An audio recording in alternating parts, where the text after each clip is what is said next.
Assalamualaikum warahmatullahi wabarakatuh. Sobat Radio Malam yang dimuliakan Allah, semoga kita dalam keadaan sehat walafiat. Amin ya robbal alamin.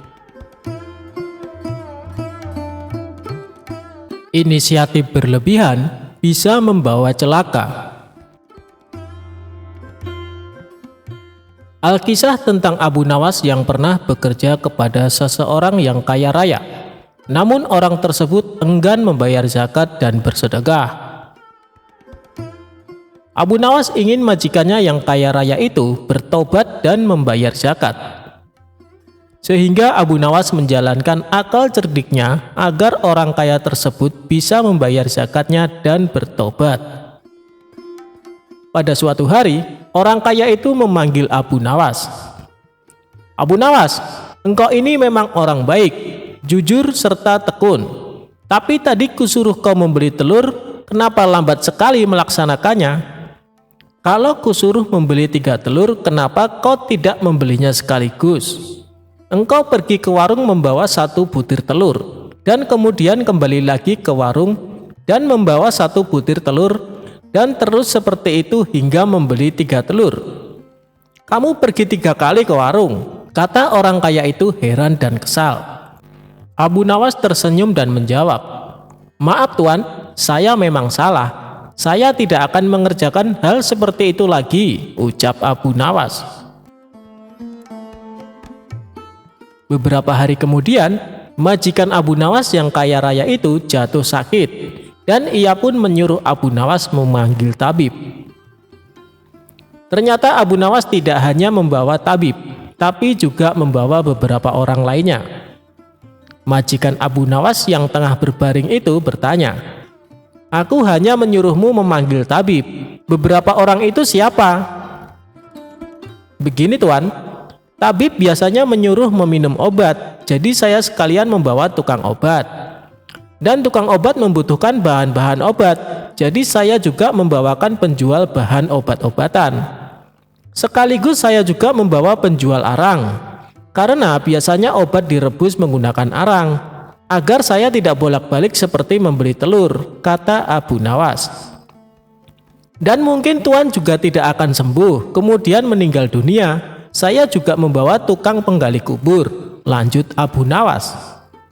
Mendengar penjelasan Abu Nawas, sang majikan kaget dan langsung berdiri. Karena teringat akan kematiannya, majikan tersebut menjadi bertobat dan rajin membayar zakat.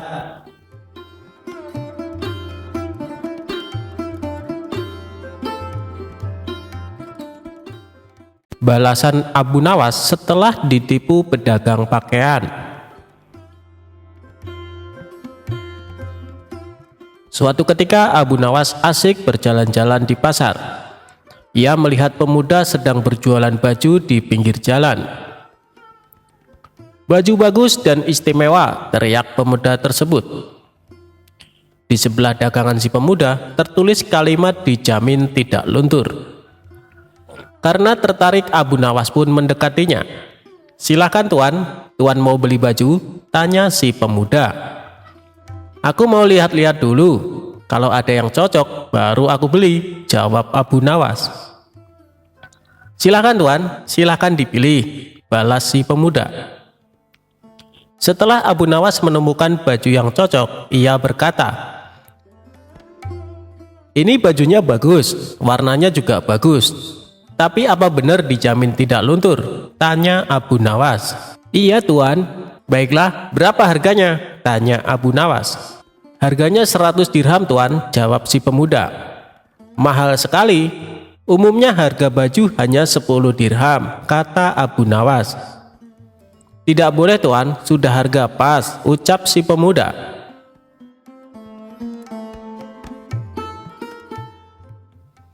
Sejenak Abu Nawas berpikir, bajunya sih bagus, warnanya juga bagus, apalagi tertulis dijamin tidak luntur. Mungkin karena itu harganya agak mahal, ujar Abu Nawas dalam hati. "Baiklah, aku beli baju ini seharga 100 dirham, ucap Abu Nawas. "Terima kasih Tuan, semoga Tuan puas belanja di tempat saya," ucap si pemuda. Singkat cerita, Abu Nawas pun pulang membawa baju barunya. Namun di perjalanan baju barunya terjatuh dan kotor. Abu Nawas mencuci baju baru tersebut dengan direndam air, dan warna baju yang tadinya bagus mendadak memudar dan luntur. "Aku telah ditipu, katanya dijamin tidak luntur," gerutu Abu Nawas. Merasa kesal karena ditipu, Abu Nawas langsung menemui pemuda tersebut di pasar. "Hei pemuda, ternyata kau penipu," hardik Abu Nawas. "Memangnya saya menipu apa tuan?" kata pemuda itu berkilah. "Kamu bilang dijamin tidak luntur, tapi baru direndam ternyata luntur," tutur Abu Nawas. "Saya tidak bilang dijamin tidak luntur, Anda sendiri yang mengatakan begitu," kata penjual tersebut. "Tapi saya mengatakan itu karena saya membaca tulisan yang ada di samping baju-baju jualanmu itu," protes Abu Nawas. "Oh, kalau itu berarti Anda salah baca tuan. Anda membaca dari kiri ke kanan. Kalau kita kan orang Arab tuan, bacanya dari kanan ke kiri, luntur tidak dijamin," kata si pemuda menjelaskan. Abu Nawas tak menyangkal perkataan si pemuda. Ia kembali ke rumah dengan perasaan dongkol. "Akan kubalas kau nanti," gerutu Abu Nawas.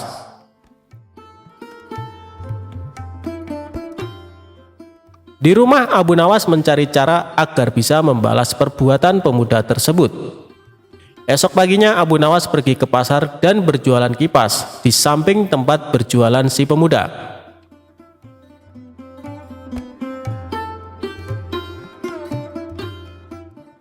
"Kipas silahkan dipilih. Kipas bagus dan awet sampai 100 tahun, teriak Abu Nawas. Berhubung saat itu cuaca lagi panas, pemuda itu mendekati Abu Nawas. "Berapa harga kipasnya tuan?" tanya si pemuda. "Oh, murah sekali, hanya 100 dirham, jawab Abu Nawas. "Apa 100 dirham Anda bilang murah?" "Di mana-mana harga kipas cuma 1 dirham tuan," balas si pemuda. "Ini kan bukan kipas biasa pemuda, kipas ini tidak akan rusak sampai 100 tahun, kata Abu Nawas. Sejenak pemuda itu terdiam. Kalau sampai bertahan selama 100 tahun, tidak ada salahnya harga mahal, pikir si pemuda tersebut. "Baiklah tuan, saya beli 1, kata pemuda itu. Setelah transaksi selesai, Abu Nawas buru-buru pulang dengan membawa uang 100 dirham, uang penjualan kipasnya. Sementara si pemuda yang kepanasan segera menggunakan kipasnya, dan baru beberapa menit kipasnya mendadak rusak. "Dasar, aku ditipu," ujar si pemuda geram. Ia pun pergi ke rumah Abu Nawas untuk meminta ganti rugi. "Hei tuan, Anda ternyata penipu. Katanya kipas ini kuat sampai 100 tahun. Ini dipakai beberapa menit sudah rusak," kata si pemuda. "Kamu pasti salah cara pakainya," kata Abu Nawas. "Salah bagaimana tuan?" tanya si pemuda. Abu Nawas menjelaskan, "Cara kipas dipakai biar awet bukan kipasnya yang digerak-gerakan. Tapi kepala kamu yang digerakkan ke kanan dan ke kiri, pasti kipas akan awet sampai 100 tahun, ucap Abu Nawas. Mendengar ucapan Abu Nawas, si pemuda hanya terdiam. Ia menyadari ini adalah pembalasan atas perbuatannya tempo hari pada Abu Nawas.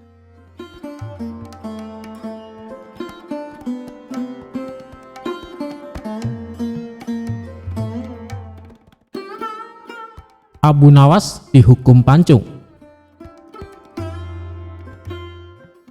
Cita-cita atau obsesi menghukum Abu Nawas sebenarnya masih bergolak. Namun Baginda merasa kehabisan akal untuk menjebak Abu Nawas.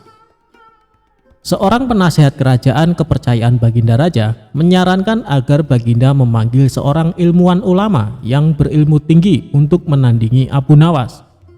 Pasti masih ada peluang untuk mencari kelemahan Abu Nawas. Menjebak pencuri harus dengan pencuri, dan ulama dengan ulama. Baginda menerima usul yang cemerlang itu dengan hati bulat. Setelah ulama yang berilmu tinggi berhasil ditemukan, Baginda Raja menanyakan cara terbaik menjerat Abu Nawas. ulama itu memberitahu cara-cara yang paling jitu kepada Baginda Raja. Baginda Raja manggut-manggut setuju. Wajah Baginda tidak lagi murung. Apalagi ulama itu menegaskan bahwa ramalan Abu Nawas tentang takdir kematian Baginda Raja sama sekali tidak mempunyai dasar yang kuat. Tiada seorang pun manusia yang tahu kapan dan di bumi mana ia akan mati, apalagi tentang ajal orang lain. Ulama andalan Baginda Raja mulai mengadakan persiapan seperlunya untuk memberikan pukulan fatal bagi Abu Nawas.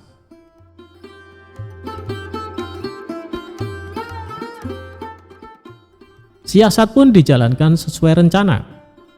Abu Nawas terjerembab ke pangkuan siasat sang ulama. Abu Nawas melakukan kesalahan yang bisa menghantarnya ke tiang gantungan atau tempat pancungan. Benarlah peribahasa yang berbunyi, sepandai-pandai tupai melompat pasti suatu saat akan terpleset juga. Kini Abu Nawas benar-benar mati kutu. Sebentar lagi ia akan dihukum mati karena jebakan sang ilmuwan ulama. Benarkah Abu Nawas sudah keok? Kita lihat saja nanti.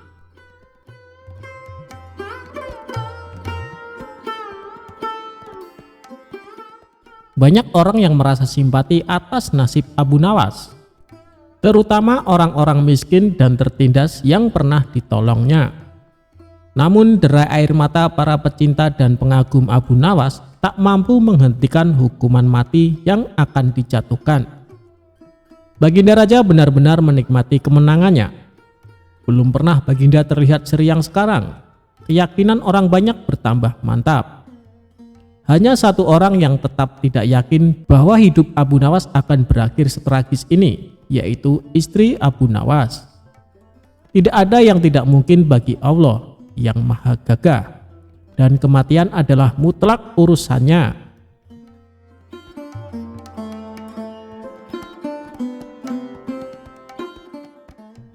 Semakin dekat hukuman mati bagi Abu Nawas, orang banyak semakin resah. Tetapi bagi Abu Nawas malah sebaliknya. Semakin dekat hukuman bagi dirinya, semakin tenang hatinya. Malah Abu Nawas nampak setenang air danau di pagi hari. Baginda Raja tahu bahwa ketenangan yang ditampilkan Abu Nawas hanyalah merupakan bagian dari tipu dayanya. Tetapi Baginda Raja telah bersumpah pada diri sendiri bahwa beliau tidak akan terkecoh untuk kedua kalinya. Sebaliknya Abu Nawas juga yakin selama nyawa masih melekat, maka harapan akan terus menyertainya. Tuhan tidak mungkin menciptakan alam semesta ini tanpa ditaburi harapan-harapan yang menjanjikan. Bahkan dalam keadaan yang bagaimanapun gentingnya, keyakinan seperti inilah yang tidak dimiliki oleh Baginda Raja dan ulama itu.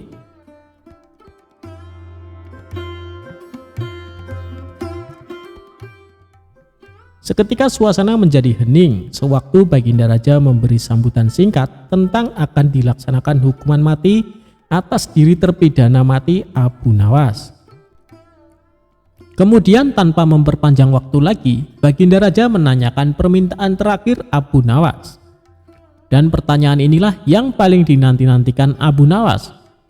Adakah permintaan yang terakhir? Ada Paduka yang mulia? Jawab Abu Nawas singkat. Sebutkan, kata Baginda.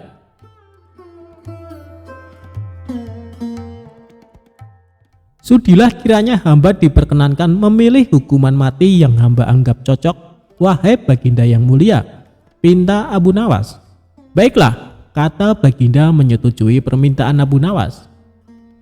Paduka yang mulia, yang hamba pinta adalah bila pilihan hamba benar, hamba bersedia dihukum pancung. Tetapi jika pilihan hamba dianggap salah, maka hamba dihukum gantung saja, kata Abu Nawas memohon. Engkau memang orang yang aneh. Dalam saat-saat yang amat genting pun engkau masih sempat bersenda gurau. Tetapi ketahuilah, bagiku segala tipu muslihatmu hari ini tak akan bisa membawamu kemana-mana, kata Baginda Raja. Hamba tidak bersenda gurau, Paduka yang mulia, kata Abu Nawas bersungguh-sungguh. Baginda makin terpingkal-pingkal. Belum selesai Baginda Raja tertawa-tawa, Abu Nawas berteriak dengan nyaring, hamba minta dihukum pancung. Semua yang hadir pun kaget.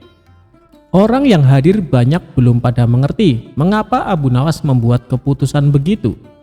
Tetapi kecerdasan otak Baginda Raja menangkap sesuatu yang lain. Sehingga tawa Baginda yang semula berderai-derai mendadak terhenti. Kening Baginda berkenyit mendengar ucapan Abu Nawas. Baginda Raja tidak berani menarik kata-katanya karena disaksikan oleh ribuan rakyatnya. Beliau sudah terlanjur mengabulkan Abu Nawas menentukan hukuman mati yang paling cocok untuk dirinya. Kini kesempatan Abu Nawas membela diri. Baginda, hamba tadi mengatakan bahwa hamba akan dihukum pancung. Jika pilihan hamba salah, maka hamba siap dihukum pancung. Tetapi di manakah letak kesalahan pilihan hamba sehingga hamba harus dihukum gantung? Padahal hamba kan memilih dihukum pancung. Tidak disangka kata-kata Abu Nawas membuat raja tercengang. Baginda mulai menyadari dan mengakui kehebatan Abu Nawas seperti dugaannya dari awal. Abu Nawas, aku mengampunimu, tapi sekarang jawablah pertanyaanku ini. Berapakah banyaknya bintang di langit? Oh, gampang sekali tuanku. Iya, tapi berapa? 100 juta? 100 miliar? Tanya Baginda Raja. Bukan tuanku, cuma sebanyak pasir di pantai. Kau ini, bagaimana bisa orang menghitung pasir di pantai? Bagaimana pula orang bisa menghitung bintang di langit? Hahaha. Kau memang penggeli hati, kau adalah penelipur laraku. Abu Nawas, mulai sekarang jangan segan-segan sering-seringlah datang ke istanaku. Aku ingin selalu mendengar lelucon-lelucon yang baru. Siap Baginda? Lalu Baginda memerintahkan bendahara kerajaan memberikan sekantong uang kepada manusia terlucu di negerinya itu.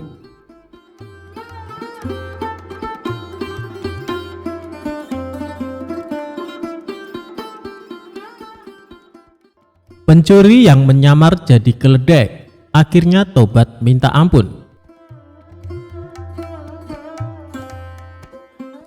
Dikisahkan Abu Nawas mempunyai keledai yang sangat penurut.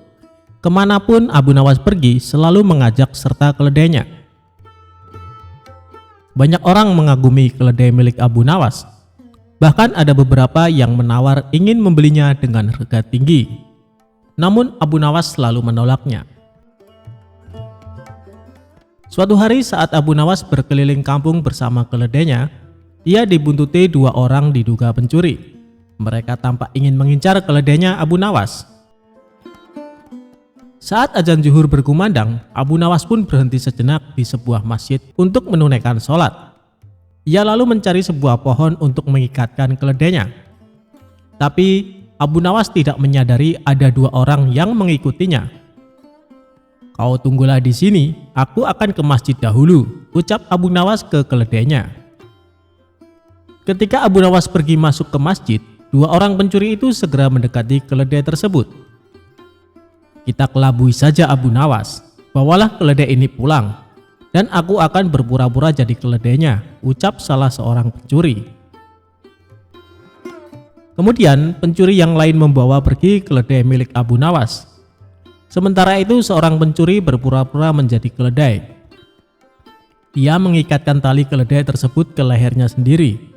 Tujuannya agar Abu Nawas percaya bahwa keledainya telah berubah menjadi manusia. Usai menunaikan sholat, Abu Nawas kembali mendatangi keledainya. Alangkah terkejutnya dia saat mendapati keledainya berubah menjadi manusia. Apakah kau keledaiku? Tanya Abu Nawas merasa heran.